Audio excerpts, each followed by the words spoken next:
یہ ہے کلیم نیوز۔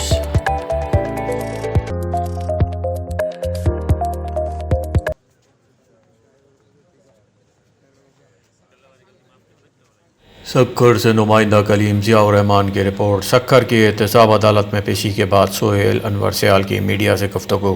سندھ پانی کے معاملے پر نہ کسی کے ساتھ حق تلفی چاہتا ہے اور نہ ہی کسی صوبے کا حصہ، ہم صرف اپنا حصہ چاہتے ہیں۔ پاکستان پیپلز پارٹی پہلے دن سے چیئرمین بلاول بھٹو زرداری صاحب کی قیادت میں پہلے دن اور سکھر کی احتساب عدالت میں پیشی کے بعد سہیل انور سیال کی میڈیا سے گفتگو۔ سندھ پانی کے معاملے پر نہ کسی کے ساتھ حق تلفی چاہتا ہے اور نہ ہی کسی صوبے کا حصہ، ہم صرف اپنا حصہ چاہتے ہیں۔ کے علاوہ اور کچھ نہیں آتا۔ آپ دیکھیں اب لوکل گورنمنٹ اور سکھر کی احتساب عدالت میں پیشی کے بعد سہیل انور سیال کی میڈیا سے گفتگو۔ سندھ پانی کے معاملے پر نہ کسی کے ساتھ حق تلفی چاہتا ہے اور نہ ہی کسی صوبے کا حصہ، ہم صرف اپنا حصہ چاہتے ہیں۔ خیرپور سے نمائندہ کلیم مزمل حسین کی رپورٹ۔ خیرپور پنجگلا چوک پر نامعلوم مسلح افراد کی فائرنگ، 2 افراد شدید زخمی، زخمیوں کو تشویشناک حالت میں سول اسپتال منتقل کیا گیا۔ پولیس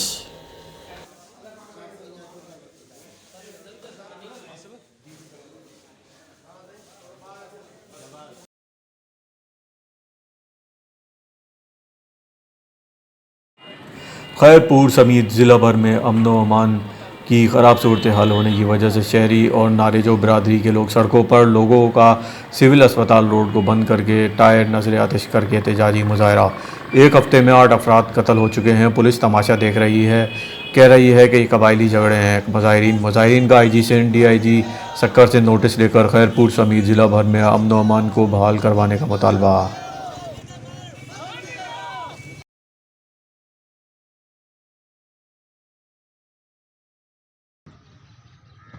بوزدار وڈہ سے نمائندہ کلیم حارث پنہیار کی رپورٹ۔ بوزدار وڈہ کے قریب تالپور وڈہ میں قائم گورنمنٹ گرلز پرائمری اسکول کی 4 دیواری دھماکے کے ساتھ گر گئی۔ اتفاق سے چھٹی ہونے کی وجہ سے کوئی جانی نقصان نہیں ہوا۔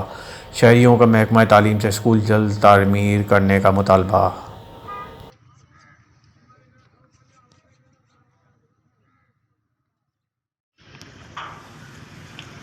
ننگریجا سے بوزدار وڈہ تک زیر تعمیر روڈ پر ناقص مٹیریل کا استعمال، علاقہ مکینوں کا روڈ کے کام میں مبینہ کرپشن کے خلاف نیب اور اینٹی کرپشن سے نوٹس لینے کا مطالبہ۔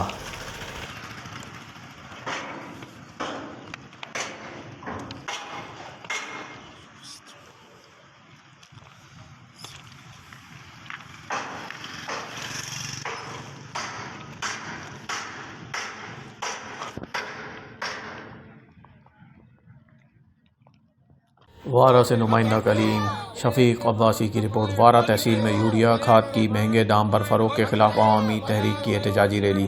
انہوں نے قمبر شہداد کو DC سے فوری نوٹس لینے کا مطالبہ کیا۔ یوریا کھاد کی بوری سرکاری قیمت پر فروخت کی جائے۔ مہنگی کھاد بلیک پر فروخت کرنے والے ڈیلروں کے گوداموں پر چھاپے مارے جائیں۔